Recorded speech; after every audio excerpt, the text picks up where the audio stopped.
उत्तर प्रदेश सरकार की ओर से राज्य भर के मदरसों की एटीएस से जांच कराने के फैसले ने नया विवाद खड़ा कर दिया।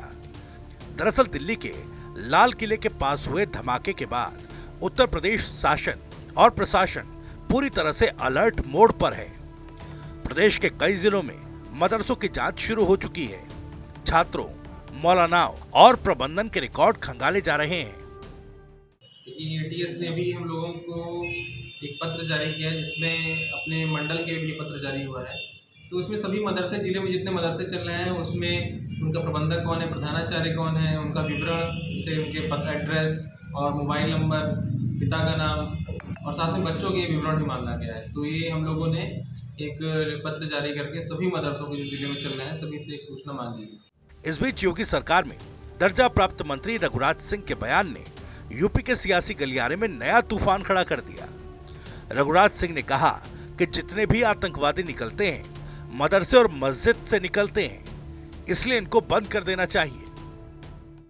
देखिए, जितने भी आतंकवादी निकले हैं आज तक भी मदरसों से या फिर मस्जिद से, इसलिए ये मदरसे और मस्जिद दोनों ही तत्काल बंद देश में कर देने चाहिए, जिससे कि आतंकवादियों का सांप के फन की तरह सिर कुचल दिया जाए। और जितना पढ़ा लिखा मुसलमान है उतना ही बड़ा आतंकवादी है। आप देख रहे हैं, ओसामा बिन लादेन एमटेक था, बीटेक था। रघुराज सिंह के बयान के बाद सियासत और भी गर्म हो गई। तो वहीं अयोध्या के हनुमानगढ़ी के महंत राजू दास ने भी मदरसों पर विवादित बयान देकर सूबे का सियासी पारा और बढ़ा दिया। पद यात्रा में हम लोग थे, तो जहां हम लोग रुके थे वहीं पास में ही 350 किलो आरडीएक्स से मिलना, दिल्ली का बम धमाका। उसके बाद एटीएस ने जो लेटर जारी किया है मदरसे को लेकर, जिसमें से प्रतापगढ़, कौशाम्बी, फतेहपुर, बांदा, हमीरपुर, चित्रकूट, मोहबा, ऐसे मदरसों के नाम और पता और डिटेल मांगा गया है। फिर मैं कहता हूं, मेरी बात को कोई अन्यथा मत लेना, पूरे देश में मदरसे पे बुलडोजर चला दो।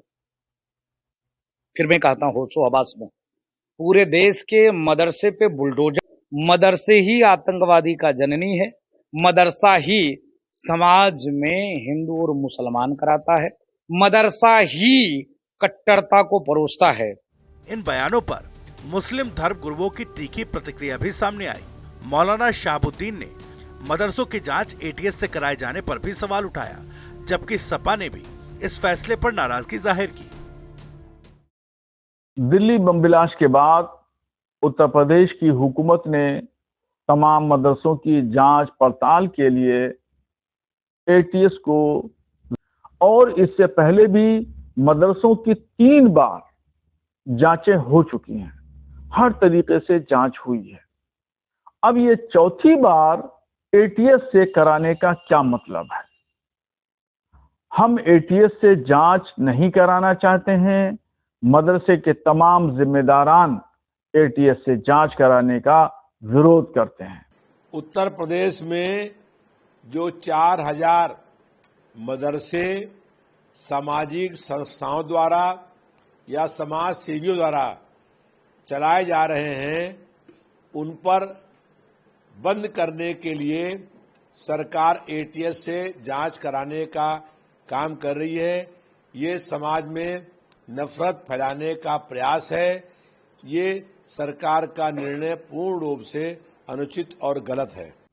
वह यूपी सरकार के सहयोगी और प्रदेश के अल्पसंख्यक कल्याण मंत्री ओपी राजभर का कहना है कि सुरक्षा एजेंसियों को जांच का पूरा अधिकार मिलना चाहिए। उन्होंने कहा, देश की सुरक्षा के मुद्दे पर अगर एटीएस ने मदरसों की जांच के लिए अनुमति मांगी है तो सरकार इसे मंजूरी देगी। जांच का अधिकार एटीएस का है। उंगली उठने लगती है कि आखिर समय मदरसे में ही ये सब क्रियाएं क्यों हो रही हैं। तो निगरानी रखने के लिए हर व्यक्ति के ऊपर 140 करोड़ आबादी में जहां भी जिसके ऊपर संदिग्ध होगा तो उसकी जानकारी और जो खुफिया एजेंसी है उसको जरूरत है तो उसको रखना पड़ेगा। देखिए, हमारा विभाग पहले देश की सुरक्षा, देश सर्वोपरि है, उसके बाद तक हम लोग हैं। कुल मिलाकर दिल्ली ब्लास्ट के बाद यूपी में जांच की रफ्तार तो तेज है, लेकिन मदरसों पर उठते राजनीतिक बयान और पलटवार में खुलते नए मोर्चे क्या सुरक्षा के नाम पर शुरू हुई कार्रवाई अब सियासत की जंग में तब्दील हो रही है? और सबसे बड़ा सवाल, जांच क्या सच तक पहुंचेगी या फिर यह मुद्दा सियासी बयानबाजी में कहीं गुम हो जाएगा?